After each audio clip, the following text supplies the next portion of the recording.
It was probably one of the largest black movie theaters in the state of Mississippi.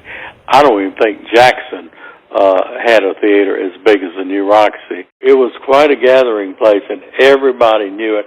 And if you walk down Essequina, that whole street, on a Saturday night, you would think you were in Times Square, New York.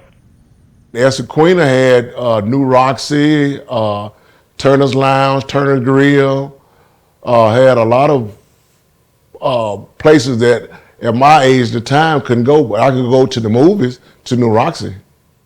I think it was like 75 cents or $1 to go. We save our little $1 to go to New Roxy on the weekend, and we still had a little change to buy popcorn, and I would love to mix the M&Ms with my popcorn.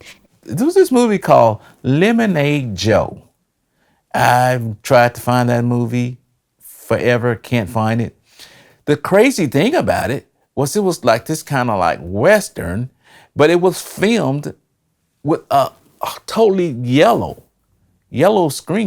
There was no color. It was just yellow. And that's why they called it Lemonade Joe. Now, don't ask me what was it about. All I remember was a guy on a horseback. That's all I remember. But that's kind of like the stuff that they would play.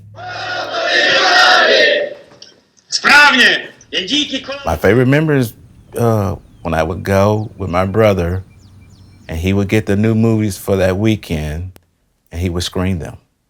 And he would send me across the street, get a hamburger, hot dog for us and something to drink. And we would just sit there. It would just be us in the movie theater. And that was my fondest memory of going there. It slopes down. I remember the chairs, but it just, when I was a kid, it just seemed to be so huge. I can remember coming when I was in the Army, would come in the summertime. That was after they had closed and stuff, and the roof had fallen in and different things and stuff like that. But you and I, we're not the only people that have memories of this place, you know. I'm pretty sure a lot of people have fond memories of this place that are here still alive today. It was never like conscious to me that this was a black theater and over on the other side of town was a white theater. You come at the Paramount? Yeah, like the Paramount, yeah. When you went to the Paramount, you weren't welcome. You didn't feel being welcome. And even when I went in the 70s, we still had to enter through the back of the theater and go up through the balcony. I can't remember. It was a great picture that everybody wanted to see they were talking about. If I remember correctly, we only went that one time. We just didn't feel that you needed to be there, and you had to go to the back and go out the back, and if you could not use the bathroom there. So we just never went back. You know, you have to learn sometimes the hard way, and they're taking your money, but they're giving you second-class service, and it was just a learning experience for us as teenagers.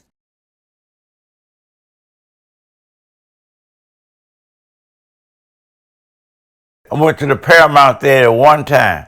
I said, I'll never go back there no more. I never have been back there. There was a movie theater in Cleveland. There's one in South Haven. And people travel and go watch the movies and you come back. The theater here I don't think it's operational. So Clarksdale has no more movie theaters? No more theaters. I think he was working on getting the showcase together, but it's not back together yet. So to watch a movie, you go to South Haven. You know, you had all those stores down there. People going in all the stores. You had barbecue going, you had blues music. It's just all kind of little things going on. People on the corner. You don't see any of that unless it's a festival now. Tons of businesses and tons of black-owned businesses on that street. Men's shops, women's shops, hat shops. They had cafes there. They had a couple of juke joints on this street. We don't go to the movies like we did when we were growing up. We went every week, and we tried to go in the middle of the week if our parents would let us. That's what we all did. That's what this community did. But now you don't see that at all.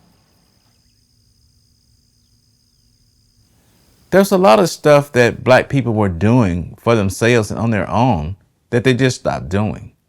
And I think there's a lot of community that was lost. When the New Roxy left, when the New Roxy died, Essequina started to die, because that was the central gathering place for everybody in Clarksdale, Mississippi that was black. And when it died, I can say that when the New Roxy died, Clarksdale started to die.